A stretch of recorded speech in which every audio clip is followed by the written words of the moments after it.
आप बिजनौर में पैदा हुए, उत्तराखंड में कुर्सी जुगाड़ करी या आपकी खिदमत का नतीजा है? ये देखिए, मैं आपको बता दूं कि पहले तो मैं ये बताऊं कि नाहक हम मजबूरों पर तोहमत है मुख्तारी की, चाहो सो जो आप करें, हम तो abस बदनाम हुए। जो कुछ होता है वो ईश्वर की मर्जी से होता है। मुफ्ती साहब, सरकार का सही फैसला हो, गलत फैसला हो, जनहित के विरोध में हो, आप हर तरीके से सरकार, धामी सरकार हो या मोदी सरकार हो, इन सरकारों के सही और गलत फैसलों पर आग बंद करके सपोर्ट करते हैं। नहीं, मैं आपको पहले तो ये बता दूं कि सरकार कभी भी, कोई भी सरकार, वो अपनी जनता के हित की ही बात करती है, अहित की नहीं करती। आप जो है भारतीय जनता पार्टी और आरएसएस के प्रति सॉफ्ट रहते हैं, उनके बातों को सही ठहराते हैं, इसी वजह से काफ़ी लोग आपको कौम का गद्दार कहते हैं। वो नासमझ लोग हैं, समझदार नहीं हैं। तो ऑल इंडिया इमाम ऑर्गेनाइजेशन छोड़ने के पीछे क्या वजह रही? मुसलमान और राष्ट्रवादी मुसलमान, इन दोनों में फ़र्क क्या है? बतौर राज्य मंत्री आपने कोई करप्शन किया? नमस्कार, रॉ एंड रियल में आज हमारे मेहमान हैं उत्तराखंड और भारत की वो शख्सियत जो भारत में ही नहीं बल्कि विदेशों में भी खासे लोकप्रिय हैं। इस्लामिक देशों में मुफ्ती शमून कासमी एक ऐसा नाम है जिसे हर कोई जानता है, हर कोई मानता है और हर कोई उनसे मिलना चाहता है। तो आज हमने सोचा क्यों ना मुफ्ती शमून कासमी साहब को रॉ एंड रियल में आमंत्रित किया जाए और उनके छुए अनछुए पहलुओं पर बात की जाए। सबसे चौंकाने वाली बात यह है कि मुफ्ती शमून कासमी इस वक्त उत्तराखंड मदरसा बोर्ड के अध्यक्ष हैं, यानी कि वर्तमान अध्यक्ष हैं। और ये भी चौंकाने वाली बात है कि वो उत्तराखंड मदरसा बोर्ड के अंतिम अध्यक्ष हैं, यानी कि 30 जुलाई तक उत्तराखंड मदरसा बोर्ड समाप्त कर दिया जाएगा और अस्तित्व में आएगा एक नया प्राधिकरण जो उत्तराखंड में अल्पसंख्यक वर्ग की शिक्षा का नया संस्थान होगा। मुफ्ती साहब, रॉ एंड रियल में आपका बहुत बहुत स्वागत है। बहुत बहुत शुक्रिया आपका। मुफ्ती साहब, सीधे सवाल यह है कि लोग आपको कहते हैं कि आप सत्ता के भोंपू हैं। मैं सलीम साहब, सबसे पहले तो आपको और आपके इससे नए प्रोग्राम को, जो पॉडकास्ट आपने शुरू किया है, अपनी दुआएं और शुभकामनाएं प्रेषित करता हूं। और दूसरे मैं ये बात कहना चाहता हूं कि जो आपने सत्ता का जिक्र किया, सत्ता हमेशा जो है वो खिदमत का ज़रिया रही है, सेवा का ज़रिया रही है। मेरे और मेरे जो आदर्श हैं उन सब के लिए सत्ता कभी सत्ता का सुख पाने के लिए नहीं, बल्कि लोगों का दुख दूर करने के लिए और उनको जो उनका जायज़ हक है उसे दिलाने के लिए रही है। राजनीति का मतलब ये है कि ऐसी नीति आप बनाइए कि जिससे लोगों को फ़ायदा पहुँचे। आज मैं ये समझता हूँ कि मेरे आदर्श, मेरे गुरु आदरणीय भगत सिंह कोश्यारी जी, जो ईमानदारी के और कर्मठता के प्रतीक हैं, और मेरे नेता देश के प्रधानमंत्री श्री नरेंद्र मोदी जी और उत्तराखंड राज्य के यशस्वी मुख्यमंत्री श्री पुष्कर सिंह धामी जी हैं। और मैं इन तीनों नेताओं को अनुसरण करता हूं, उनके पद चिन्हों पर चलने का प्रयास करता हूं। और ये तीनों ही वो नेता हैं हमारे देश और प्रदेश के जिनका दामन निष्कलंक है, और निष्कलंक जीवन, सादा विचार। ये मेरे एक और आदर्श अन्ना हजारे जी, कि वो कहा करते थे कि सादा जीवन, उच्च विचार, मुफ्ती साहब, निष्कलंक जीवन, वो मेरे जीवन का मेरा एक लक्ष्य है। मुफ्ती साहब, सरकार का सही फैसला हो, गलत फैसला हो, जनहित के विरोध में हो, आप हर तरीके से सरकार, धामी सरकार हो या मोदी सरकार हो, इन सरकारों के सही और गलत फैसलों पर आंख बंद करके सपोर्ट करते हैं।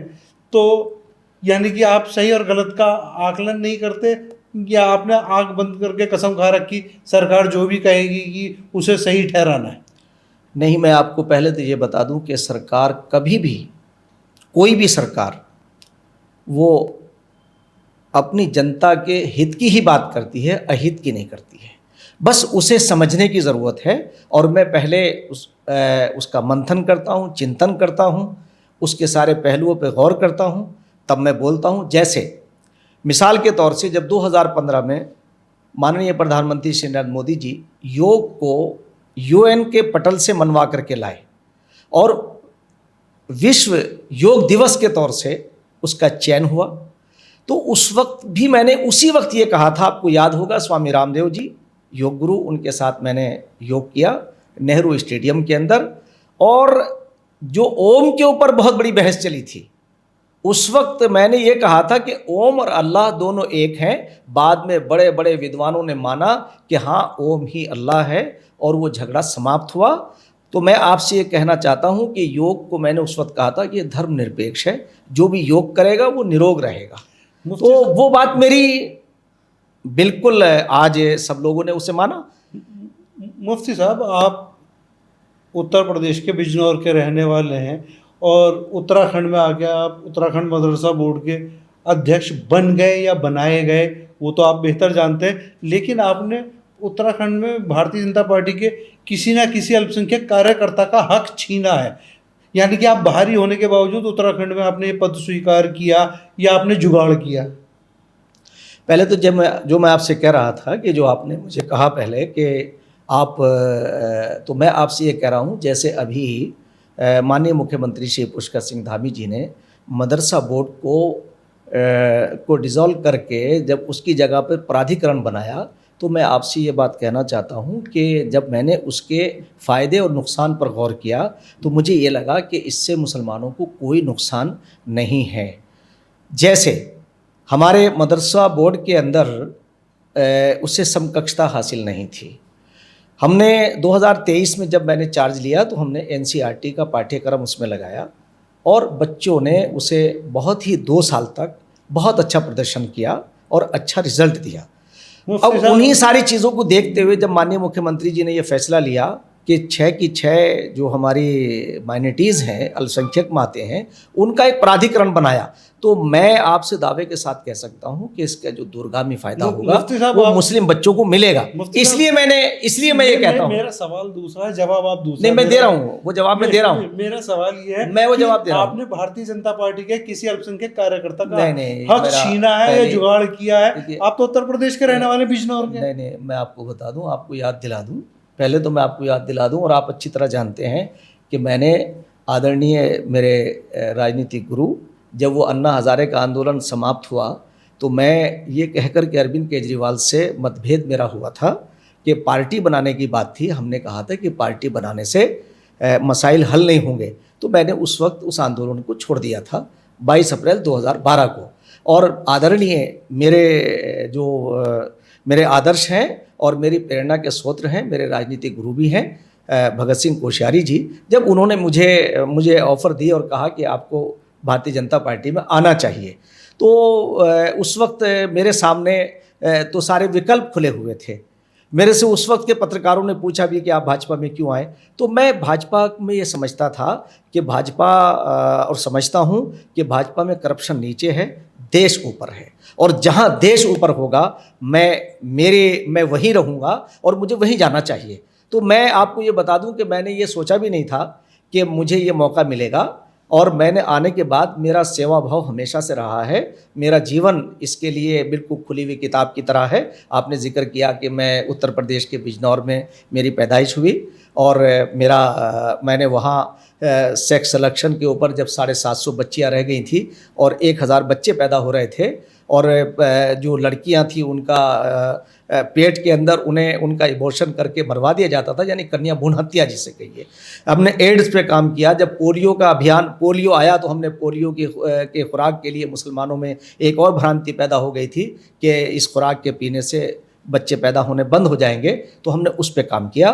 तो मैंने उसके बाद 2010 में स्वामी रामदेव जी, स्वामी अग्निवेश जी, अन्ना हजारे जी, किरण बेदी जी, शांति भूषण जी, प्रशांत भूषण जी, अरविंद केजरीवाल आदि लोगों ने मिलकर के जब हमने, और मैं भी एक उसमें शामिल था, कि इब्तदाई लोगों में 4-5-7 नाम थे हमारे। इस मुद्दे पे हम जब IAC में पूरा कर हम बाद में आएंगे जी, नहीं मैं पूरा कर दूं जरा। अभी आप हमें ये बताइए कि आप बिजनौर में पैदा हुए, उत्तराखंड में कुर्सी जुगाड़ करी या आपकी खिदमत का नतीजा है? ये देखिए, मैं आपको बता दूं कि पहले तो मैं ये बताऊं कि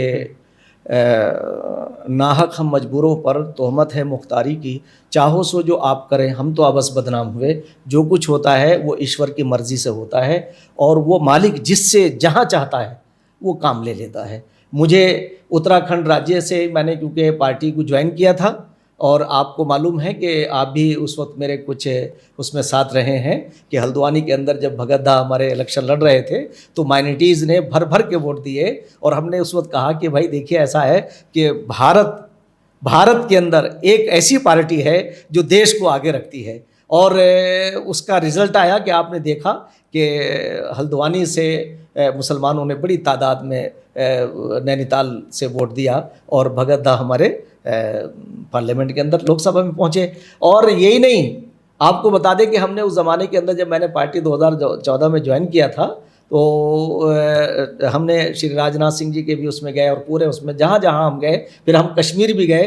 कश्मीर में अभी हमने जो 5 मुस्लिम बाहुल्य क्षेत्र से 5 MLA हमारे, जिसमें कई नाम हैं अभी भी, इस बार भी वो जीते हैं, शक्ति परिहार हैं, राजू जसरोटिया हैं, और जो अभी जो एक और थे वो तो खैर अब उसमें। तो मैं आपसे ये बताना चाह रहा हूँ कि मैं बिजनौर में मेरी जन्मभूमि भी है, और मैं वहाँ जन्मा, और मैंने वहाँ से जो कार्य किए सांप्रदायिक सौहार्द को लेकर के, क्योंकि मैंने बिजनौर की धरती से ये शुरुआत की थी, और बिजनौर उत्तराखंड से मिला हुआ है, हमारी और उत्तराखंड की सरहद मिली हुई है। हम पानी, अगर खाना बिजनौर में खाते थे तो पानी हम हरिद्वार आके पीते थे।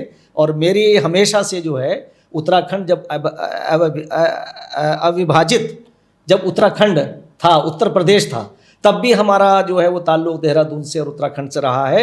और हमेशा हमने हमारी जब भी, बल्कि आपको एक बात और बताएं कि जब IAC का हमारा आंदोलन चल रहा था तो हम लोग यहाँ आई, पूरी टीम आई थी हमारी अन्ना हज़ारे की, हम अरविंद केजरीवाल, मैं और ये अन्ना हज़ारे, पूरी टीम थी कोर कमेटी।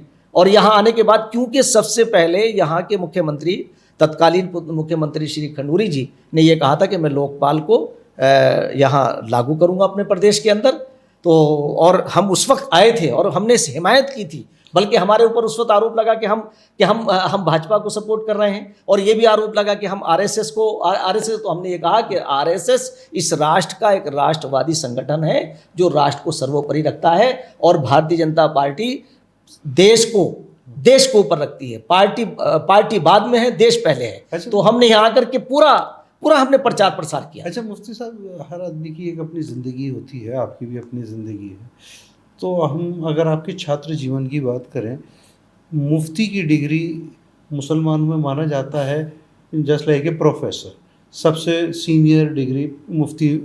तो ये मुफ्ती की डिग्री जब आपने हासिल की तो दारुल उलूम में छात्र जीवन कैसा रहा, और इस डिग्री तक पहुंचने के लिए क्या मेहनत करनी पड़ी आपको?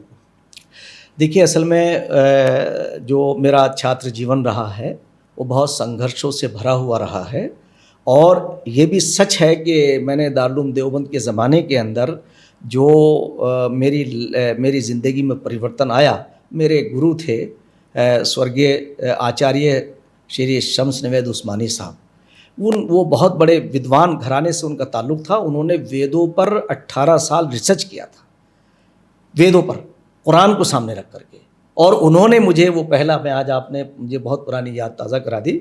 और 1979 की बात है कि आचार्य श्री राम शर्मा जी से हम लोगों की भेंट हुई, जो गीता ये शांति कुंज वाले जो हैं, गायत्री परिवार वाले, और उन्होंने उन्हें ऋग्वेद दिया और हमारे गुरु ने उन्हें कुरान दिया। और उसका जो पहला जो मंत्र है, एको ब्रह्म द्वितीय नास्ति नेहना नास्ति किंचन, यानी ऋग्वेद का 10वां मंडल 71वें सूत्र पर, और उसी को हम कलमा खुदा कहते हैं, वादहु ला शरीक, एको ब्रह्म द्वितीय नास्ति नेहना नास्ति किंचन, वादहु ला शरीक, वन गॉड विदाउट सेकंड, अव्वल अल्लाह नूर उपाय कुदरत के सब बंदे, एक ही नूर से सब जग उपजे, कौन भले कौन बनते। तो मैंने जब ये उस वक्त की बात आपसे कर रहा हूँ, तो उस वक्त हमने दारुल देवबंद के वाइस चांसलर, जो मेरे उस वक्त के गार्जियन थे, और वहाँ के हेड और वहाँ के बड़े बड़े प्रोफेसरों को उनके साथ बिठाया, और बिठाने के बाद हमने कहा कि जैसे कुरान का ये शब्द है अल्हम्दुलिल्लाहि रब्बिल आलमीन, कि हम उस ईश्वर से प्रार्थना करते हैं जो तमाम ब्रह्मांड का पालने वाला है, उसका अरबी में ट्रांसलेट ये है कि जो तमाम आलमों का परवरदिगार है। तो मैं आपको ये बता दूं कि हमने उस ज़माने के अंदर, हालांकि हमारे ज़माने के अंदर दारुल में इनकलाब आया, बहुत सारे, एक परिवार गया, दूसरा परिवार आया, ये सब हमारे आंखों के सामने की बात है। मगर मैं ये बात आज आपसे कह देता हूँ कि हमने इस इल्म को, इस ज्ञान को इसलिए अर्जित किया था कि हम लोगों को सही सिमत में लेके जाएंगे जिसे लोगों ने भटका दिया है। कैसे? अच्छी गुणवत्तापूर्ण एजुकेशन उनका बच्चों का अधिकार है। जो चीज़ हमने अपने अंदर कमी महसूस की, वो हमने आज जब हमें मौका मिला, तो जो आपने कहा था मदरसों के बारे में, ये मेरे लिए खुदादाद चीज़ है कि अल्लाह पाक ने मेरे से काम लिया। और आने वाले दिनों में जो और दिन आएंगे, उस वक्त लोग सोचेंगे कि हमारी सोच क्या थी, और इस सोच से जो परिवर्तन आया है, जो परिवर्तन आएगा, और जो मदरसों में पढ़ने वाले बच्चे, मैंने बार बार ये कहा है कि जिस दिन इन्हें गुणवत्तापूर्ण एजुकेशन मिलेगी, इंजीनियर, डॉक्टर बनेंगे, IAS और IPS बनेंगे, तो मैं दावे के साथ कह सकता हूं कि उस दिन प्रदेश के यशस्वी मुख्यमंत्री पुष्कर सिंह धामी जी का नाम सुनहरे शब्दों से लिखा जाएगा, और उनके साथ में मेरा भी नाम होगा कि जब ये इंजीनियर और डॉक्टर बनेंगे, IAS और IPS बनेंगे। मुफ्ती साहब, ये जो मुफ्ती की डिग्री होती है, जो दारुल देवबंद से आपने हासिल की है, तो ये डिग्री क्या बहुत आसानी से मिल जाती है? क्या कितना साल लगते हैं, कितनी मेहनत लगती है, और इस डिग्री की अहमियत क्या है? नहीं, देखिए, आपको एक बात बताएं कि ये एक मुफ्ती, आलिम, फाजिल, मैं तीनों से गुज़रा हूँ। और ये दारुल के अंदर पहले तो ये है कि वहाँ एडमिशन ही एक बड़ी बात होती है। मेरा एडमिशन, मेरा जो एग्ज़ाम लिया था, वो वर्ल्ड के नामचीन बहुत बड़े मतलब मुहद्दिस स्वर्गीय मुफ्ती सईद अहमद पालनपुरी ने लिया था। उनके यहाँ अच्छे लोग पानी भगा दिया करते थे वो। मैं उनकी परीक्षा में पास हुआ 1980 में, और मेरा जब एडमिशन हुआ तो हज़रत मौलाना कारी तैयब साहब, जो बहुत वर्ल्ड फेम के आदमी थे, उनके ज़माने में मेरा एडमिशन हुआ। और मौलाना मरगूबुर रहमान साहब, जो बड़े नेक और फरिश्ता सिफत इंसान थे, उनके ज़माने में मेरी फ़रागत हुई। तो मैं आपको ये बता दूं कि दारुल में एडमिशन होना, ये एक पहली बात तो ये अल्लाह का बहुत बड़ा इनाम होता है। जिसने वहाँ एडमिशन ले लिया, तो ये बहुत बड़ी खुश नसीबी तो यही है। मैं उससे गुज़रा, सबसे सख्त मुम्तहिन ने मेरा इम्तिहान लिया, एग्ज़ामिनर ने। और उसके बाद जो मेरी मंजिलें हैं वो इस तरह से है कि मेरी स्टूडेंट लाइफ बहुत साफ़ सुथरी, बहुत ईमानदारी के साथ, आज भी देवबंद अगर जाएंगे आप, तो वहाँ आपको जाकर के शमून का नाम जो है वो अच्छे लफ्ज़ों से आपको सुनने को मिलेगा।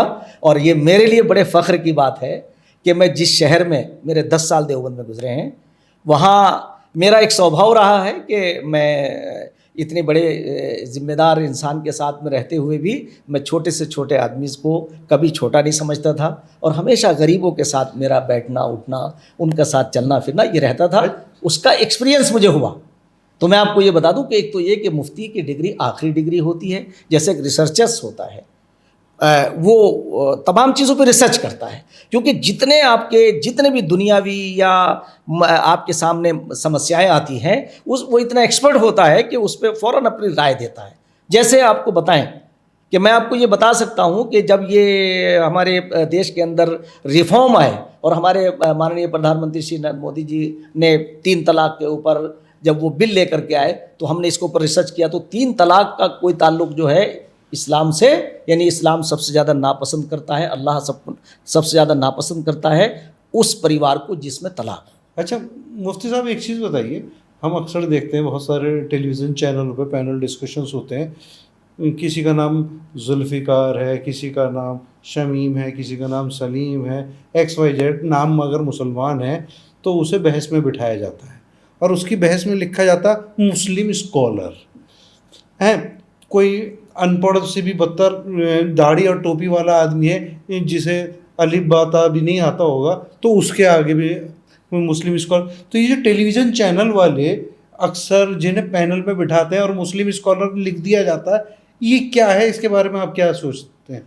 नहीं देखिए, मेरी तो अनेकों बार हर चैनल पे जब मैं बैठता हूँ तो मेरी यही बात हुई कि आप इन्हें कुछ भी लिख दीजिए मगर खुदारा इस्लामिक स्कॉलर मत लिखिए। तो सबसे पहले तो मैं उन्हीं से कहता हूँ, और आपने देखा होगा कि अक्सर वो नाराज़ भी होते हैं, मैं उनके नाम भी ले सकता हूँ। जितने लोग चैनलों पे बैठते हैं वो उन्हें ये टैग लगा देते हैं, और चैनल वालों को मैं समझता हूँ कि उन्हें बहुत बड़ी डीपली जानकारी उन्हें होनी चाहिए कि जब वो किसी को बिठाएं तो एक ज़िम्मेदार आदमी को बिठाएं। और ये लोग बैठते हैं, क्या इनका लालच है, क्या इनकी वो है, बैठ के अनर्गल बातें करते हैं। जैसे मिसाल के तौर से अभी आपने देखा होगा एक इशू आया महिलाओं का, तो मेरे से जब मैं भी चैनल पे बैठा मैंने उनसे कहा कि भाई मस्जिद में या मंदिर में या गुरुद्वारे में या किसी भी धर्म स्थल पर कोई भेदभाव नहीं होना चाहिए महिला और पुरुष के अंदर। ऐसे ही मस्जिद में अगर महिला जाती है तो बिल्कुल कोई उसके ऊपर प्रतिबंध नहीं है। आपने देखा होगा उस सऊदी मस्जिद अरब के में अंदर हज के दौरान भी नहीं। मैं एक बात ये कहता हूँ कि लॉजिक भी देखिए, आप हज को भी हवाला मत दीजिए। मैं तो ये कहना चाहता हूँ कि मर्द और औरत दोनों एक जिंदगी के दोनों पार्ट हैं, एक दूसरे के बगैर अधूरा है। पूरी कायनात उससे बनी है, पूरी कायनात का उसके ऊपर इन्हिसार है। तो जो लोग ये बात करते हैं या तो उन्हें मालूम नहीं है, उन्हें महिला का मर्तबा भी मालूम होना चाहिए और पुरुष का मर्तबा भी मालूम होना चाहिए। दोनों एक दूसरे के पूरक हैं, तो आप उनमें कैसे फ़र्क महसूस करेंगे। और अल्लाह के रसूल हज़रत मोहम्मद सल्लल्लाहु अलैहि वसल्लम ने तो सबसे पहले महिलाओं के लिए आवाज़ उठाई। दुनिया का इतिहास ये बताता है कि जब औरत सिर्फ एक इस्तेमाल करने की शय समझी जाती थी तो उस वक्त महिलाओं का मर्तबा अगर किसी ने बताया है दुनिया में सबसे पहले तो हज़रत मोहम्मद सल्लल्लाहु अलैहि वसल्लम है। अच्छा मुफ्ती साहब, हमारी रिसर्च में एक चीज़ सामने आई कि आप ऑल इंडिया इमाम ऑर्गेनाइजेशन के वाइस प्रेसिडेंट भी रहे हैं और उमर इलियासी साहब जिसके अध्यक्ष हैं। तो ऑल इंडिया इमाम ऑर्गेनाइजेशन छोड़ने के पीछे क्या वजह रही और ये ऑर्गेनाइजेशन करता क्या है? नहीं देखिए, मैं उस पर तो मैं तो ये है कि मुख्तलिफ उसमें मैंने काम किया है।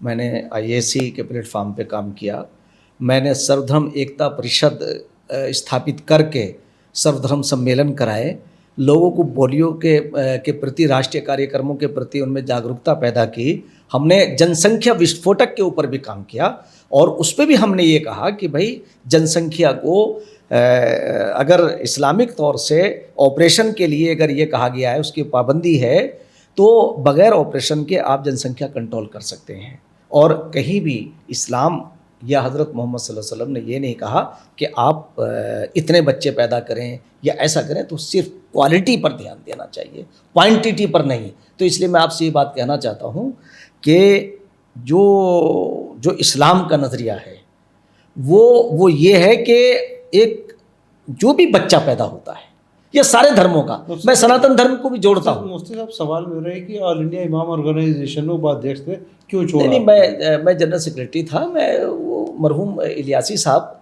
और उस वक्त मैंने ही उनके अंदर बीज बोया था। ये आपको मैं बता दूं कि आज मैं मौलाना जमील इलियासी साहब मरहूम, ये 2005 की बात है कि हाँ उसी ज़माने की बात है, 5, 7, 8 की। तो जब मैंने देखा कि देश के अंदर जो है बहुत सांप्रदायिकता बहुत बढ़ रही है, क्योंकि कांग्रेस का लंबा कार्यकाल रहा है, उसमें दंगे और फसाद, झगड़े ये सब होते थे। और कांग्रेस क्या करती थी, मुसलमानों को सिर्फ उन्हें वोट बैंक बनाने के लिए वो एक चीज़ पे आकर अटक जाती थी कि अपने फ़ायदे के लिए, कि वो आरएसएस और बीजेपी को कहती थी कि ये बीजेपी और आरएसएस दंगा करा रही है।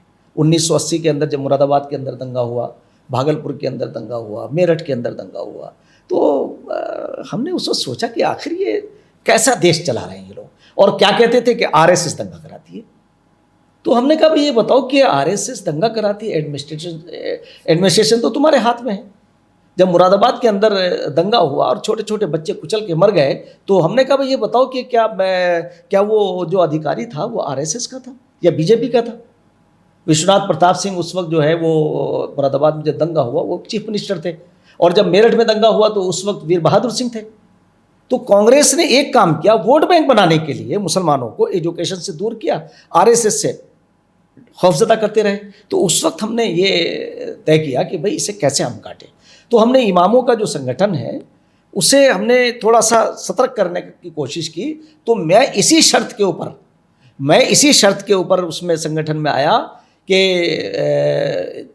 जमील इलियासी साहब, उमैर के वालिद, तो उन्होंने मुझसे ये कहा कि भाई आप मैं आपका इस शर्त के साथ आप आइए, मैं भी चाहता हूँ आपका साथ दूँ। तो हमने सबसे पहले 2003 में सुदर्शन जी को बुलाया, विष्णु हरिडाल मियाँ जी और इंद्रेश जी, ये सब हमने कस्तूरबा गांधी जो मस्जिद है उसी के प्रांगण के अंदर हमने प्रोग्राम किया, और उस प्रोग्राम का संचालन भी मैंने ही किया था। तो मैं आपको बता दूं कि उस वक्त हमने ये था कि हम आरएसएस और मुसलमानों के बीच में कैसे हम इस खाई को कम कर सकते हैं, अपनी गलतफहमियों को दूर कर सकते हैं, और वो लोग जो मुसलमानों को वोट बैंक समझते हैं उनकी धारणा से हम मुसलमानों को कैसे निकाल सकते हैं। तो मैं आपको बता दूं कि उस वक्त का जो ऑर्गेनाइजेशन था वो इन उद्देश्यों के लिए ही बनाया गया था। हालांकि उस वक्त इलियासी साहब जो हैं वो कांग्रेस के बहुत करीब थे, क्योंकि उनका अपना वो रहा है कि वो श्रीमती इंदिरा गांधी जी से उनका बड़ा करीबी ताल्लुक़ था। तो मगर हम कांग्रेस से हमारा उतनी ही हमारी दूरी थी। इसका मतलब ये कि आपका जुड़ाव आरएसएस और भाजपा से बहुत पुराना है, और इसी के चलते आप आरएसएस, भाजपा और मुसलमानों के बीच की खाई को कम करने का प्रयास ऑल इंडिया इमाम ऑर्गेनाइजेशन के ज़रिए से करना चाहते थे। इसका मतलब ये हुआ? नहीं, ऑल इंडिया इमाम ऑर्गेनाइजेशन नहीं, बल्कि उससे पहले हमने सर्वधर्म एकता परिषद जो हमारा संगठन है, उसमें हमने जो है पोलियो उन्मूलन जो राष्ट्रीय कार्यक्रम है, और सांप्रदायिक सौहार्द, और इसी तरह से आपका जो जनसंख्या नियंत्रण, एड्स और सेक्स सिलेक्शन पर, कन्या भ्रूण हत्या पर हमने काम किया था। और उसके बाद फिर 2010 में हमारा ये आंदोलन शुरू हुआ आईएसी का, कि करप्शन के खिलाफ, क्योंकि कांग्रेस का जितना भी वो आता था सामने, इतना जो कॉमनवेल्थ घोटाला हुआ था दिल्ली के अंदर, क्योंकि मैं फिर बिजनौर से दिल्ली मुंतकिल हो गया, और दिल्ली के बाद फिर मैं अलीगढ़ भी रहा। मैं अलीगढ़ मुस्लिम यूनिवर्सिटी एजुकेशन बोर्ड में अभी भी हूँ, और कोर्ट में भी रहा, मैं राष्ट्रपति का मैं प्रतिनिधि रहा वहाँ। तो हमने वहाँ भी जो है वहाँ भी हमने काम किया, और हमने वहाँ स्टूडेंट्स के अंदर और वहाँ के जो प्रोफेसर थे उनसे हमने बात की कि भाई आप ये बताइए, कि हमने कोशिश की, और फलस्वरूप वहाँ प्रेसिडेंट ऑफ इंडिया तत्कालीन श्री रामनाथ कोविंद जी गए, और उन्होंने जाकर के जो 2019 में वहाँ के वाइस चांसलर, और उस वक्त एमजे अकबर साहब विदेश राज्य मंत्री थे, तो एक प्रतिनिधिमंडल राष्ट्रपति महोदय से मिला हम, और वाइस चांसलर तारिक मंसूर साहब। तो बल्कि फिर हमारा जो है ऐसा वो हुआ कि ईश्वर की कृपा रही कि फिर ऑनलाइन देश के प्रधानमंत्री श्री नरेंद्र मोदी जी भी गए, और फिर एक रिश्ता बना, और दूरियां कम होती चली गई। आज अलीगढ़ मुस्लिम यूनिवर्सिटी के बहुत सारे प्रोफेसर आरएसएस के टच में हैं, मिलते हैं लोग।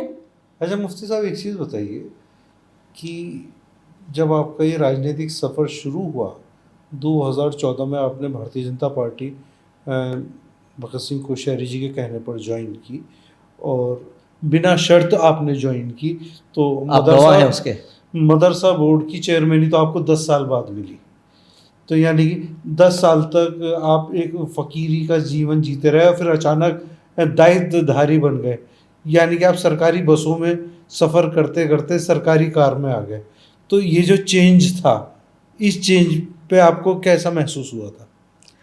देखिए, इत्तेफाक एक बात तो आपने याद दिलाई कि आप जब जिस वक्त माननीय गुरुजी श्री भगत सिंह कोश्यारी जी ने मेरे से कहा, तो आप वहाँ गवाह थे। उन्होंने कहा कि भाई कोई शर्त, तो आप उसके एक ज़िंदा गवाह हैं। तो मैंने ये कहा था मेरी कोई शर्त नहीं, मैं तो देश के लिए काम करना चाहता हूँ, और अगर मुझे मौका मिलेगा तो मैं राष्ट्रवादी जहन का हूँ और राष्ट्र को सर्वोपरि रखता हूँ। और राष्ट्र को मैं नहीं रखता हूँ, बल्कि मैंने जिस दीन को मैं ग्रहण किए हुए हूँ वो दीन भी राष्ट्र को सर्वोपरि चाहता है। तो मैं ये चाहता था कि ये सारी चीज़ें एक साक्षात होनी चाहिए, लोगों को पता चलना चाहिए कि देश क्या है और देश की मर्यादा क्या है। और देश को हमने, क्योंकि 200 साल नहीं 1200 साल के बाद हमने देश को पाया है। देश में आज जब माननीय प्रधानमंत्री श्री नरेंद्र मोदी जी ने ये कहा कि हम 1200 साल से गुलाम थे, तो एक चैनल पे मैं बैठा हुआ था, कनॉट प्लेस में था मैं, भैया जी कहिन में। तो उसी वक्त मैंने ये कहा कि यस, मैं प्रधानमंत्री के इस वक्तव्य का से सहमत हूँ कि हम 1200 साल से गुलाम थे। मैं ये कहता हूँ कि आज भारत के लोगों की 1947 के बाद भारत में सरकार आई है। आज हम स्वयं अपनी सरकार चला रहे हैं। हम भारत के लोग हमारा डीएनए एक है, जितने भारतीय हैं हम, हमारा धर्म अलग हो सकता है, हमारी पूजा पद्धति अलग हो सकती है, मगर हमारे नफ़े और नुकसान एक हैं। और अभी आपने देखा होगा कि आज अभी 2 दिन पहले आदरणीय आरएसएस के सरसंचालक श्री डॉक्टर मोहन भागवत जी ने ये बात कही कि हमारी पूजा पद्धति तो अलग है, बदला क्या है? ईश्वर जिस मालिक ने हमें पैदा किया है वो तो एक ही है, और हमारे पहुंचने के रास्ते भी एक हैं। तो मेरे ऐसा लग रहा था कि डॉक्टर मोहन भागवत जी नहीं, मैं बोल रहा हूं, और उन्होंने जो बातें कही हैं, तो मैं इसलिए कह रहा हूं कि 2014 में जब हमने पार्टी ज्वाइन की तो हमारा एक ही मंशा था, और हम कोशिश करेंगे कि हम उससे अपने उस लक्ष्य को प्राप्त करेंगे कि एक दिन ये आएगा कि हम हिंदू और मुसलमान नहीं, हम भारतीय होंगे। तो मैंने जो ये बात कही, इसलिए कहा मैं ज़रा इसे मैं इसका स्पष्टीकरण कर दूं कि मुग़ल हूँ, पुर्तगाली हूँ, अंग्रेज़ हूँ, वो इंडियन नहीं थे, भारतीय नहीं थे। आज हम भारतीयों की सरकार है। मैं ये समझता हूँ कि भारत के मूल के लोग, और वो जो मुग़लों की बात लोग करते हैं, मुस्लिम पीरियड की बात करते हैं, वो मुस्लिम थे। उनका हज़रत मोहम्मद साहब या उनके मिशन से कोई ताल्लुक़ नहीं था।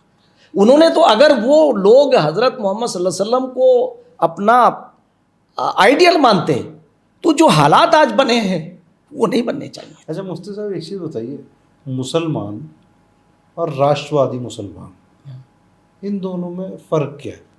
नहीं, मैं देखिए, जो लोग कुछ ऐसा करते हैं, मैं इसे नहीं वो करता हूँ कि सब के सब यहाँ हम सब भारतीय राष्ट्रवादी हैं और राष्ट्रवादी होना चाहिए।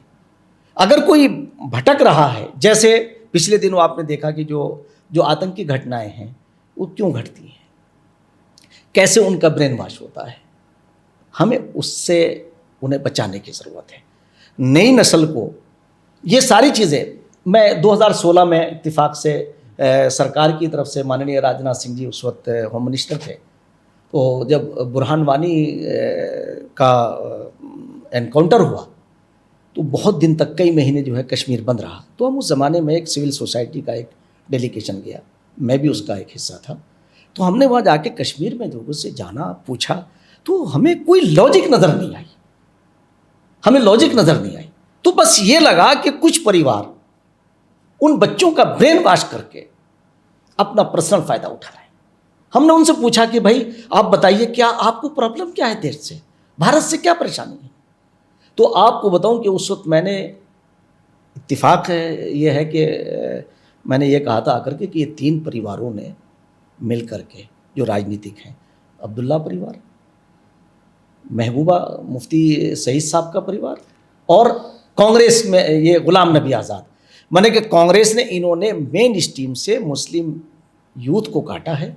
अगर वो मुसलमान मेन स्ट्रीम से यूथ जुड़ जाए और राजनीतिक तौर से राजनीतिक तौर से राजनीतिक बेदारी उनमें पैदा की जाए, यानी सियासी बेदारी। तो वही हमने वहाँ अलग अलग मीटिंगों में की थी बात। आज वहाँ का यूथ बड़ी तेज़ी से मेन स्ट्रीम से जुड़ रहा है, आतंक से अपने आप को अलग कर रहा है। मुफ्ती साहब एक तो चीज़ मैं इस पे ये एक बात पूरी कर दूँ, ये कहना चाहूँगा कि जमहूरी डेमोक्रेसी है, हम इसमें अपना नेता खुद चुनते हैं, अपनी मर्जी का चुनते हैं, अच्छे लोगों को हम चुने। तो जब हमने ये बात वहाँ कही तो आने के बाद हमने ये रिपोर्ट दी थी। आज जब वहाँ 370 ख़त्म हुई तो 370 ख़त्म होने का फ़ायदा कश्मीर को, कश्मीर के लोगों को हुआ, कोई नुकसान नहीं हुआ। अच्छा मुफ्ती साहब एक चीज़ बताइए, 2014 में जब आपने भाजपा ज्वाइन की, उस वक्त प्रधानमंत्री मोदी मुख्यमंत्री होते थे गुजरात के, यानी कि आपके भाजपा ज्वाइन करने के बाद मोदी जी प्रधानमंत्री बने, भाजपा की सरकार आगे बढ़ी, तो आपको लगभग 2014 के बाद में काफ़ी वक्त हो गया, तो कितनी दौलत कमाई, कितना पैसा इकट्ठा किया आपने, कितनी संपत्ति इकट्ठी की? मैं अभी मेरा जीवन जो है वो बहुत सार्वजनिक है। मैं 2 रूम के फ्लैट में रहता हूँ, कोई बैंक बैलेंस मेरा नहीं है। मेरे खाते में अगर जो मेरा मानदेय आता है वो आने से पहले मतलब इतना हो जाता है कि मुझे किसी से लेना नहीं पड़ता है।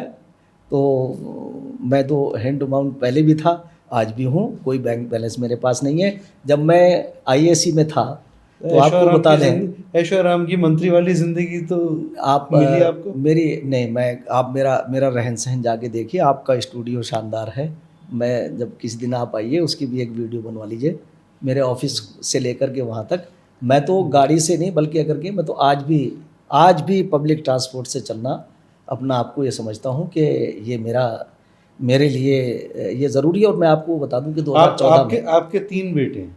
हाँ, और तीनों बेटे, एक अलीगढ़ यूनिवर्सिटी में पढ़ रहा है, एक आपका बेटा अलीगढ़ यूनिवर्सिटी के कैरल कैंपस में पढ़ रहा है, एक बेटा नेशनल लॉ इंस्टीट्यूट में।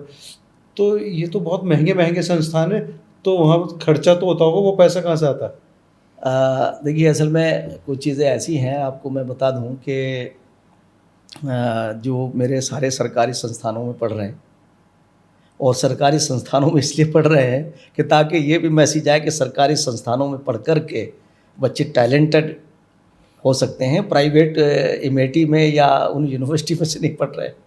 मेरे तो सरकारी संस्थानों में पढ़ रहे हैं, और सरकार का हम इसमें भी प्रचार करना चाहते हैं। जो मैं आपको एक बड़ा दिलचस्प वाक़या आपको बताऊं कि आईएसी का जब हमारा ये वो चल रहा था, जो आपने कहा ना, उस वक्त 2014 में मैंने 5 अप्रैल 2014 को पार्टी ज्वाइन किया था।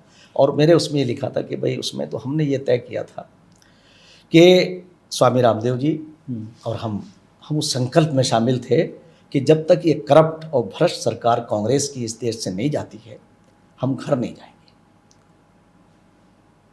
उसमें वो जो संकल्प था हमारा, और उसमें मेरी 15 सेकंड की एक वीडियो है, वो मैं आपको निकलवा के इसमें ज़रूर लगाइएगा। जब हमसे लोग पूछते थे कि भाई कैसे हालात बदलेंगे, तो इत्तेफाक से मेरे मुंह से ये निकला उस वक्त ज़बान से कि सब्र कीजिए, 2014 आने दीजिए। ये लोग, ये राक्षस मेरी ज़बान से। तो पत्रकारों ने मुझसे पूछा कि आपने राक्षस क्यों कहा, तो मैंने वो भी एक्सप्लेन किया कि राक्षस किसे कहते हैं। तो मैंने उस वक्त ये कहा था, 15 सेकंड की मेरी वीडियो है, स्वामी रामदेव जी के पतंजलि में ही हज़ारों लोग थे जहाँ मेरी ये स्पीच हुई। तो उसमें मैंने ये कहा था कि सब्र कीजिए, 2014 में एक ऐसा इनकलाब आएगा, परिवर्तन आएगा कि ये राक्षस यहाँ से भागेंगे, छोड़ के जाएंगे, और राष्ट्र को समर्पित सरकार आएगी। मेरे मालिक ने मेरी वो शब्द जो हैं, स्वामी रामदेव जी उसमें बैठे हुए, वो आप ज़रूर लगाइए, भेजूँगा आपको इसमें। तो उसमें उस वक्त का वो संकल्प 2014 का 4 जून को स्वामी रामदेव जी के साथ जो कांग्रेस ने जो काम किया था, बड़े उनके लिए कारपेट बिछाया गया, एयरपोर्ट से उनका स्वागत करके लाए, और रात को उन पर लाठी चार्ज किया। मैं भी उस लाठी चार्ज जब हुआ, मैं भी उसमें था। और वो किस तरह से उन बर्बरियत की थी कि लोग जो हैं, अगर हम देश के लिए कोई काम कर रहे हैं, हम करप्शन के ख़िलाफ़ आवाज़ उठा रहे हैं, तो आप दमनकारी तरीक़ा, गैर जमहूरी तरीक़ा आपने अपनाया। तो मैं ये आपसे कह रहा हूँ कि 2014 में जो हमने पार्टी ज्वाइन की थी, तो उस वक्त यही संकल्प था कि हम क्योंकि कांग्रेस का जो करप्शन था, और आप देखिए, आप उठा के देखिएगा कि उस वक्त उस आईएसी का जो आंदोलन जो फेल हुआ है वो अरविंद केजरीवाल की अति महत्वाकांक्षी होने की बिना पे हुआ। उस ज़माने के अंदर ये था कि अपने करप्ट लोगों को तमाम पॉलिटिकल पार्टियों ने पीछे करना शुरू कर दिया था। हमारा मतभेद इसी पे था कि हमारा मतभेद इस पे था कि भाई आप पॉलिटिकल पार्टी बनाने से तो मसाइल हल नहीं हो रहे हैं, और अगर पॉलिटिकल पार्टी बनेगी तो उस वक्त स्वामी रामदेव जी भी चाहते थे कि उनका भी बड़ा संगठन पूरे देश में था। स्वामी जी ने तो समर्पित किया। माननीय प्रधानमंत्री नरेंद्र मोदी जी जब उस वक्त प्रधानमंत्री के उम्मीदवार बने हैं तो हमारी उम्मीद जागी थी, और वो उम्मीद हमारी 100% पूरी हुई। मैं आज आपसे कह रहा हूँ कि प्रधानमंत्री नरेंद्र मोदी जी को जब भारतीय जनता पार्टी ने प्रधानमंत्री का उम्मीदवार बनाया तो उस दिन हमने तय किया कि अब हम कांग्रेस को यहाँ से निकाल सकते हैं। तो तब ये हमने उस वक्त ये किया कि अब हम पार्टी में, तो मैंने उस वक्त आज के प्रेसिडेंट श्री नड्डा जी, उन्होंने ज्वाइन कराया, मेरी ज्वाइनिंग उन्होंने कराई। और आप देखेंगे उस वक्त की प्रेस विज्ञप्ति भी कि मुझे प्रखर सामाजिक कार्यकर्ता के तौर से उसमें, और कहा कि आपका प्रधानमंत्री के उसमें जो आपका सरकार बनने में, वो उसकी प्रेस विज्ञप्ति भी आपको दूंगा। अच्छा, वो मेरे लिए बहुत।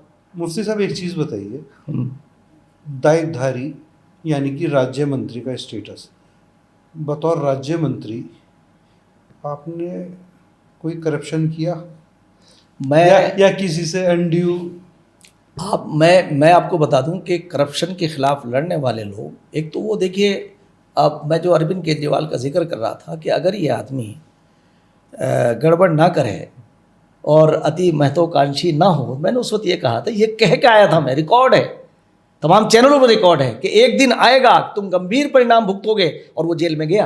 और मनीष सिसोदिया और अरविंद केजरीवाल दोनों को कह के आया था जब मैंने ये आंदोलन छोड़ा था और ये पार्टी बनाने की बात कर रहे थे। अब मैं जब से इस जिम्मेदारी पर आया हूँ, मैं ईमानदारी के साथ ये बात कह सकता हूँ कि मैंने किसी भी जगह किसी की चाय तक भी नहीं पी आज तक मैंने, और फ्री, बिल्कुल एक पैसा दावे के साथ, बगैर किसी उसके मान्यता दी, एक पैसा किसी का खर्च नहीं होने दिया। मदरसा बोर्ड पे आरोप लगते रहे कि मदरसा बोर्ड भ्रष्टाचार का अड्डा है और वहाँ बिना पैसे लिए किसी को मान्यता नहीं मिलती। खासतौर जब आपने चार्ज लिया उसके बाद में मान्यताएं खुली और लोगों ने सवाल उठाए कि आखिर मान्यताएं क्यों मिल रही, मान्यताएं तो बिना पैसे के मिलती नहीं है।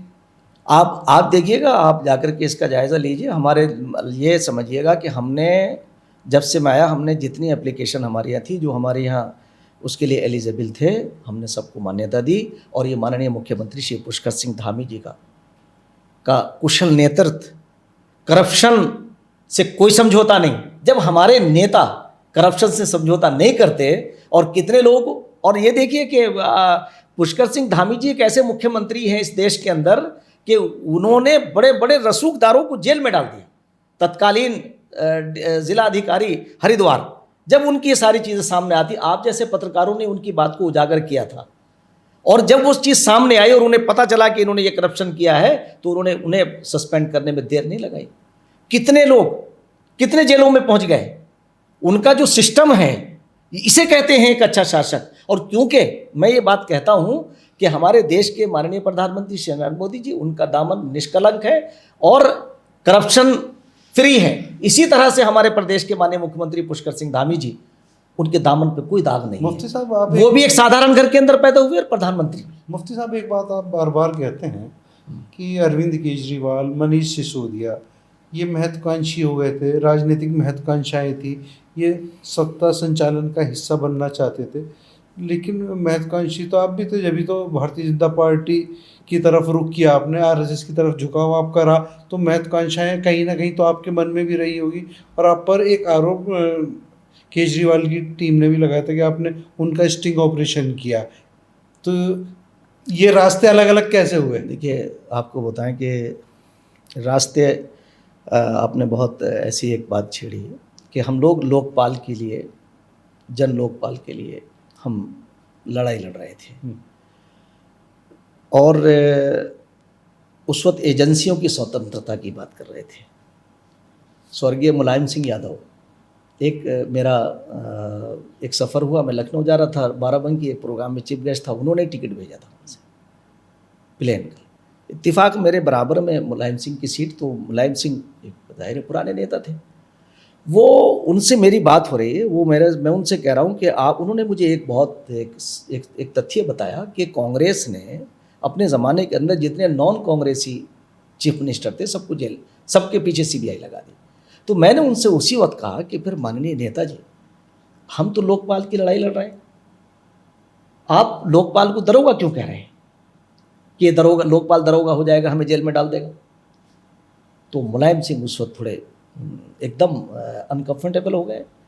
जब वो अनकंफर्टेबल होने के बाद फिर कंफर्टेबल हुए, और उन्होंने मेरे से जब वो हुआ तो उन्होंने भाई टी मन्ना का उस वक्त उन्होंने सबसे पहले तो ये कहा कि 2012 में जो हमने भ्रमण किया था यूपी के अंदर, तो उस वक्त मायावती की सरकार थी, तो उस ज़माने के अंदर जो करप्शन की चीज़ें आ रही थी, जो मायावती के ज़माने के अंदर उनके भाई ने और उनके परिवार ने जो चीज़ें सामने आई थी, तो वो जाहिर है कि तो उसका फ़ायदा उन्हें मिला। तो वो कह लेंगे नहीं, मुझे टी मन्ना का तो मुझे फ़ायदा मिला, और मैं कैसे उसके मुखालफत करूँगा। तो मैंने कहा नेताजी, आपको हमारा लोकपाल का साथ देना चाहिए। और ये हम लोगों का तय हुआ था कि हम तमाम पॉलिटिकल लोगों से मिलकर के हमने सबको बुलाया था, जिसमें उस वक्त भारतीय जनता पार्टी से माननीय स्वर्गीय अरुण जेटली जी आए थे, और समाजवादी पार्टी से राम गोपाल जी आए थे, अलग अलग पार्टियों के लोग। और उस वक्त ये तय हुआ था कि हम इसके लिए एक अभियान चलाएंगे कि हमारा जन लोकपाल पास हो। अब उस वक्त क्या हुआ कि जैसे ये तस्वीर छपी, उन्हें ये लगा कि तो उन्होंने मुझे सवेरे फ़ोन किया, मैंने कहा अरविंद, नहीं, अरविंद केजरीवाल ने, उनका एक चेला था विभव, जिसने अभी स्वाति के ऊपर हमला किया, उसके बाद उसके पास मोबाइल आ गया, बोले सर बात करना चाहते हैं। मैंने कहा भाई अरविंद बात कर, अरविंद, क्योंकि हम लोग एक दूसरे से बड़े फ्रैंक थे। मैंने कहा भाई क्या हुआ अरविंद? कहने लगे भाई आपको कहने बधाई हो। तो मैंने कहा क्या हुआ, क्या लोकपाल पास हो गया? इतने में डिस्कनेक्ट हो गया फ़ोन, बात नहीं हुई। तो मैंने कहा फ़ोन आने शुरू हुए, तो मैंने ये कहा उस वक्त, तो वो उस वक्त की मुलाकात किसी एक पेपर के अंदर वो फ़ोटो छप गया, वो मेरा हाथ पकड़ के चलने लगे। मैंने कहा नेताजी, मेरी तो गाड़ी खड़ी हुई है इधर, मुझे लेने आए आप। और क्योंकि हम फ्रैंक थे, जब वो उस वक्त के स्टार न्यूज़ पे दीपक चौरसिया उस वक्त एंकर थे, वो गवाह इस बात के, मैंने वो मोबाइल मेरा साधारण सा, उसमें जब वो निकल कर के आया फ़ोटो, तो उसके बाद इन्होंने क्या किया कि फिर मेरे ऊपर ये आरोप लगाया कि आप तो, फिर कहने लगे आप तो आरएसएस के हो। अखबार ने लिखा कि मैं आरएसएस का प्रतिनिधि था। तो मैंने वहाँ ये कहा लोगों से, इतना ज़रूर मैंने कहा कि मैं आरएसएस को एक राष्ट्रवादी संगठन मानता हूँ, मैं आरएसएस को ना मुसलमानों के खिलाफ मानता हूँ, ना किसी देश के खिलाफ मानता हूँ। तो उस ज़माने के अंदर ये चीज़ें थी। और आपको बताएं, जब सीबीआई और आईबी हम सब की इंक्वायरी कर रही थी, तो मेरे ऊपर 60,000 का मैंने एक लोन लिया था माइनॉरिटी अल्पसंख्यक विभाग से, जिसके 32,500 रुपये मेरे ऊपर बकाया थे। उस वक्त की कांग्रेस के नेताओं ने वाहवाही हासिल करने के लिए, अपने नेताओं को खुश करने के लिए मेरी भी इंक्वायरी उसमें आई, तो उसमें निकल के आया कि 1,05,000 को ऐसा दर्शाया जैसे मैं करोड़ों का कर्जदार हूँ। तो उस वक्त के तत्कालीन डीएम और अपर जिलाधिकारी, उन्हें पता चला। तो मैं जब गया तो उस वक्त के डीएम ने मुझसे ये कहा, मैं हैरत, आपको क्या बताऊं। मैंने कहा भाई, मेरा लोगों ने कहा कि हम जमा करेंगे 32,500 रुपये को 1,15,000, और ऐसा दर्शाया जैसे मैं करोड़ों का कर्जदार हूँ। तो मैं तो उस वक्त भी, आप ये समझिए कि मैं सबसे ज़्यादा उस आंदोलन में, सबसे ज़्यादा अगर कोई गरीब आदमी था या जिसके पास कुछ नहीं था, वो मैं था। मैं तो अन्ना हज़ारे के पास तो था भी बैलेंस, मेरे पास कोई बैलेंस नहीं था। और मैं ये बात आपसे आज भी कह रहा हूँ, मैं खुली हुई किताब की तरह हूँ। और मैं देश के लोगों से कहना चाहता हूँ, देश के युवाओं से कहना चाहता हूँ कि ईमानदार आदमी 100 बेईमान, एक ईमानदार का कुछ नहीं बिगाड़ सकते। एक ईमानदार 100 बेईमानों पे भारी रहेगा। इसीलिए हमने कांग्रेस की करप्ट सरकार से लड़े और हम जीते। और हमारी ये जीत है कि आज देश से कांग्रेस इतनी कमज़ोर हुई है और आज राष्ट्र को समर्पित सरकार है। कोई माने या ना माने, राष्ट्र को सर्वोपरि रखने वाली सरकार भारतीय जनता पार्टी की है। आप जो हैं भारतीय जनता पार्टी और आरएसएस के प्रति सॉफ्ट रहते हैं, उनके बातों को सही ठहराते हैं, इसी वजह से काफ़ी लोग आपको कौम का गद्दार कहते हैं। तो ऐसे लोग जो आपको आरएसएस और भाजपा के करीबी होने की वजह कौम का गद्दार संज्ञा देते हैं, तो ऐसे लोगों को क्या जवाब देना नहीं, चाहिए? वो नासमझ लोग हैं, समझदार नहीं हैं। दरअसल जो दूसरों को कहता है ना, आईने में वो नज़र आता है जो जो आप हैं। मैं आपको ये बता दूं, कोई ये साबित करे कि भारतीय जनता पार्टी ने आपको वोट बैंक भी नहीं माना। आप वोट अन्यों को देते हैं। अपने कार्यकाल के अंदर किसी भी जगह किसी योजना के अंदर भेदभाव नहीं किया। किसी भी योजना के अंदर, उज्ज्वल योजना हो, आपका ये आयुष्मान कार्ड हो, 80 करोड़ लोगों को खाद्य सामग्री में मुसलमान ज़्यादा हैं, घर बनाने में सबसे ज़्यादा मुसलमानों को फ़ायदा हुआ है। तो आप ये बताइए, फिर दूसरे एक सबसे बड़ा फ़ायदा बताएं आपसे क्या है? भाजपा की सरकार आने के बाद मुसलमानों का रुझान एजुकेशन की तरफ बढ़ा, क्योंकि उन्हें फैसिलिटी मिली। 50 से ज़्यादा बच्चे आज भी यूपीएससी हर साल मुस्लिम बच्चे आ रहे हैं। आप ये देखिएगा कि वो राष्ट्रवाद से जुड़ेंगे, इधर उधर की मेन स्ट्रीम से जुड़ेंगे, उनका परिवार खुशहाल होगा। आप बताइए कि भारतीय जनता पार्टी की सरकार आने के बाद पूरा देश दंगा मुक्त है। पहले क्या होता था कि जगह जगह दंगे होते थे, पूरा शहर उजड़ जाता था। आज मैं ये कहता हूँ कि इक्का दुक्का, और वो भी आपको ये बता दूं मैं कि हर भगवा गमछा आरएसएस और बीजेपी नहीं है। जो लोग ये बात करते, तो मैं इसलिए उनसे ये कहना चाहता हूँ, मुझे इस पे कोई वो नहीं है, कोई उनसे गिला नहीं है। इसलिए गिला नहीं है कि ये नादान लोग हैं, खुदगर्ज लोग हैं। ये नहीं समझते हैं कि राष्ट्र और राष्ट्र की मर्यादा क्या है। अगर राष्ट्र आपका नहीं है, राष्ट्र कमज़ोर है, तो आप कहाँ महफूज हैं? जैसे बहुत सारे लोग कहते हैं कि राष्ट्र पहले या धर्म पहले।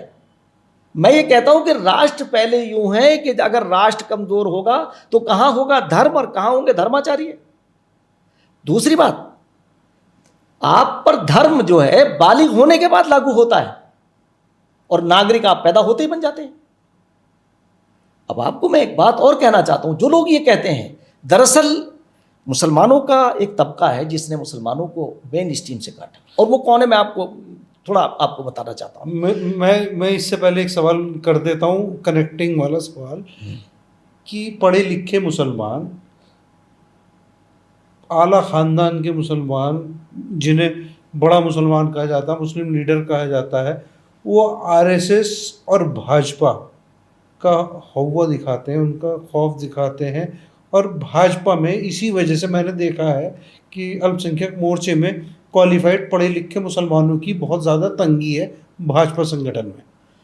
नहीं, देखिए असल में क्या है आपको बताएं, आपने बहुत अच्छा सवाल आपका है कि इन्होंने क्या किया 1947 के बाद से। पहले तो मुसलमानों को मेन स्ट्रीम से काटने में इन्होंने रोल अदा किया। आप देखिए, मैं आपको पीछे ले चलता हूँ। इस देश के अंदर विशेषकर ये उत्तराखंड, वेस्ट यूपी, अब उत्तराखंड है, पहले ये वेस्ट यूपी कहलाता था, यहाँ मुस्लिम ज़मींदारों की बड़ी तादाद थी। आप देखेंगे कि मुस्लिम ज़मींदारों ने एजुकेशन पे काम नहीं किया। आज के उसके बाद के नेताओं की तादाद जो है वो सबसे ज़्यादा यहाँ की है। गवर्नर भी रहे, मिनिस्टर भी रहे, और गांधी जी के ज़माने में यानी नेहरू जी के कैबिनेट के अंदर मुस्लिम कैबिनेट रहे। ये नहीं है कि आपके पास कुछ नहीं रहा, मगर उन्हें ये मालूम था कि अगर ये मेन स्ट्रीम से जुड़ जाएंगे तो ये अपने पैरों पे खड़े हो जाएंगे, तो ये वोट बैंक नहीं रहेंगे। उनका एक ही मंशा था कि मुसलमानों को डराओ और अपना उल्लू सीधा करो। आप ये देखिएगा, पूरे वेस्ट यूपी में आप गश्त कर लीजिए। मैं देहरादून में करोड़ोंपति आज भी मुसलमान अरबोंपति मिल जाएंगे। आपको कोई स्कूल नहीं, कॉलेज नहीं मिलेगा। आप डिग्री कॉलेज तो छोड़ दीजिए, इंटर भी नहीं मिलेगा।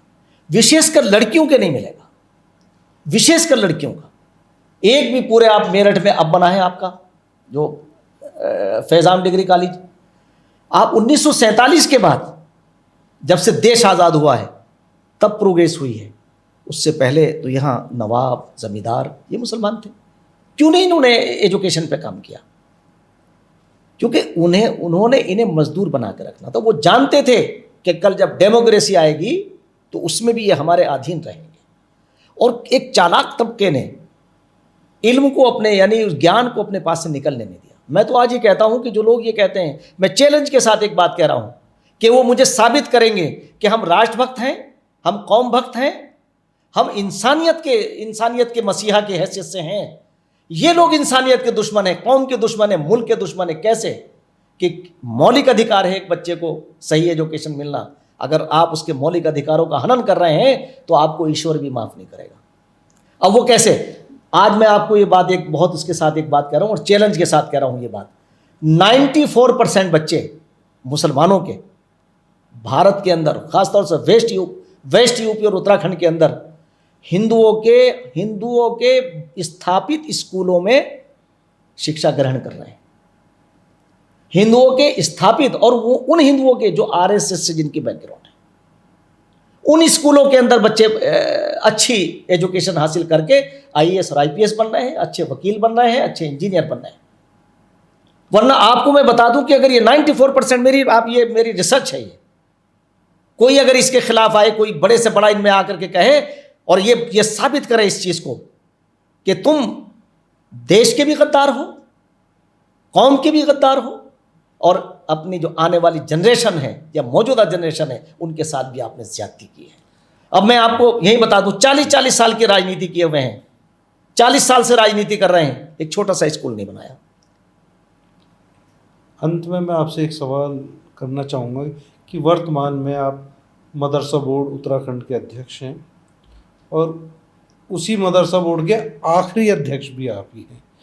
आपका कार्यकाल कौम के लिए किस तरीके से कार्य कर रहा, हम जानना चाहेंगे कि दर्शकों को आप अपने इस कार्यकाल में किस तरीके से आपने कौम की खिदमत की, आरएसएस और भाजपा ने किस तरीके से आपकी सोच और विचार को धरातल पर उतारा।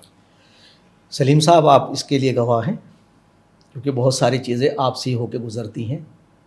आप अच्छी भली भांति जानते हैं कि किस तरह से आरएसएस और भारतीय जनता पार्टी के संगठन ने और भारतीय जनता पार्टी के माननीय यशस्वी मुख्यमंत्री, उत्तराखंड के मुख्य सेवक पुष्कर सिंह धामी जी ने जिस तरह से मदरसा बोर्ड को और हमें प्रोत्साहित किया है, उसकी मिसाल ये है कि आज जो तमाम माइनॉरिटीज़ को लेकर के एक प्राधिकरण बना है, जिसे मुसलमान अभी पैनिक करने का एक प्रयास कर रहे थे, वो पैनिक नहीं हुआ है। हमने ये कहा मुसलमानों से कि ये आपके बच्चों को गुणवत्तापूर्ण एजुकेशन मिलेगी, अच्छी एजुकेशन मिलेगी और धार्मिक एजुकेशन पर आपके कोई प्रतिबंध नहीं है, कोई प्रतिबंध नहीं। अब यहाँ के चालाक लोगों ने, लोमड़ी की तरह चालाक हैं, कुछ विधायक हैं, कुछ अलग अलग अपने आप को सामाजिक कार्यकर्ता और राजनेता कहते हैं, उन्होंने दूसरी तरफ ले जाने का प्रयास किया। तो सलीम साहब, मैंने वहाँ कहा कि गुणवत्तापूर्ण एजुकेशन ये बच्चों का अधिकार तो है ही। आज जिस तरह से उसका विस्तार किया है माननीय मुख्यमंत्री श्री पुष्कर सिंह धामी जी ने, आप कहेंगे कि एक दूरगामी और दूरंदेश नेता है कि उन्होंने माइनॉरिटीज़ को, सबको जो अल्पसंख्यक में आते हैं, बौद्ध, सिख, ईसाई, मुस्लिम, जैन और पारसी, इनका एक प्राधिकरण बना दिया। अब तक सिर्फ मुसलमानों को मदरसों को मान्यता मिलती थी, अब मदरसों के साथ साथ उनके शिवालयों को भी मिलेगी, उनके विद्यालयों को भी मिलेगी और एक ही छत के नीचे मिलेगी। अब ये जो एक साहब ने कहा कि साहब यहाँ तो जैनी ही जो है, एक विधायक सामने थे, तो हमने ये कहा कि तुमने मुसलमानों को इस लायक कहाँ होने दिया है, आपने तो आरएसएस और बीजेपी के सामने ला के खड़ा कर दिया मुसलमानों को। मैं उत्तराखंड के विशेष पैसे पूरे देश के मुसलमानों से, विशेषकर उत्तराखंड के मुसलमानों से पूछना चाहता हूँ कि माननीय पुष्कर सिंह धामी जी के नेतृत्व में चलने वाली सरकार ने कहाँ आपके साथ भेदभाव किया है। अब आप कहते हैं कि साहब आपने जो लीगल जगहों पर आपके मज़ार बने हुए थे, इलीगल जगह पर आपके पास कोई दस्तावेज नहीं, कीमती ज़मीनों के ऊपर आपने मज़ार बना दिया, कोई अवशेष नहीं, तो क्या वो हटना नहीं चाहिए? कोई भी धर्म स्थल हो, अगर अतिक्रमण को हटा रहे हैं तो ये कौन से भाई मुसलमानों के खिलाफ काम हुआ? इस मुसलमानों को खुश होना चाहिए कि तुम्हारी तालीम तो ये है, तुम्हारे रसूल की तालीम तो ये है कि किसी भी नाजायज़ जगह पर तुम कोई जगह तामीर नहीं कर सकते हो, ताकि एक एग्जाम्पल सेट करो, लोग तुमसे मोहब्बत करें। नंबर 2, यूसीसी का इस्लाम से कोई टकराव नहीं, एक प्रावधान इस्लाम से नहीं टकराता है, एक प्रावधान। मैं एक की बात नहीं कर रहा हूं, आप देखिएगा कि एक से ज्यादा शादी करना इस्लाम का अनिवार्य हिस्सा नहीं, 3 तलाक, तलाक तलाक कहकर के अपने घरों को, अपने बच्चों को बेयारो मददगार छोड़ना, घरों में विच्छेद कर देना यानी तोड़ देना, यह इस्लाम नापसंद करता है। अब आप ये देखिए उसके बाद जितनी चीजें उसके अंदर इंक्लूड हैं। नंबर 3 पे आ जाइए आप, जो कानून बना धर्मांतरण के ऊपर, धर्मांतरण के ऊपर की भी देखिए आप कि इस्लाम ये कहता है किसी भी जबरन धर्मांतरण के ऊपर पाबंदी है, उस पर प्रावधान है, कहीं संविधान से छेड़छाड़ नहीं है। आप ये देखिएगा कि लकुम दीनुकुम वलिय दीन, तुम्हारा दीन तुम्हारे लिए, मेरा दीन मेरे लिए, मेरा रास्ता मेरे लिए, आपका रास्ता आपके लिए। और फिर मैं एक बात आपसे जोड़ रहा हूं कि यही तो डॉक्टर मोहन भागवत जी ने कहा, अनेकों बार कहा कि भाई हमारे रास्ते अलग हो सकते हैं, मंजिल पहुंचने की हमारी एक है। जिस ईश्वर की, जिस अल्लाह की हम इबादत करते हैं वो तो हमारा मालिक एक ही है, एको ब्रह्म द्वितीय नास्तिक नेहना नास्तिक वादहुला शरीक, वन गॉड विदाउट सेकंड, अव्वल अल्लाह नूर उपाय कुदरत के सब बंदे, एक ही नूर से सब जग उपजे, कौन भले कौन बंदे। अब 3rd हो गया, अब 4th पे आ जाएगी, नकल विरोधी कानून। इसका सबको फायदा हुआ, टैलेंटेड बच्चों को फायदा हुआ, हिंदू और मुसलमानों को फायदा हुआ, सिख और ईसाइयों को फायदा हुआ। आप ये बताइए, एक कानून के ऊपर आप उंगली रखिए, माननीय मुख्यमंत्री पुष्कर सिंह धामी जी ने, यानी आरएसएस और भाजपा की सरकार ने किसी जगह जनहित का कहीं की हानि की हो, बल्कि जनहित का काम किया। और चौथा क्या है, यानी जबरन धर्मांतरण और आपका ये नकल विरोधी कानून, और जो अतिक्रमण वाला, अतिक्रमण जिसे लैंड जिहाद बोलते हैं। तो अब जिहाद जो है, संघर्ष को तो ये इसी पर तो संघर्ष कर रहे हैं, ये संघर्ष ही तो है कि उन पे जमीनों पे कब्जा करना, नित नए अंदाज से करना, काम करना।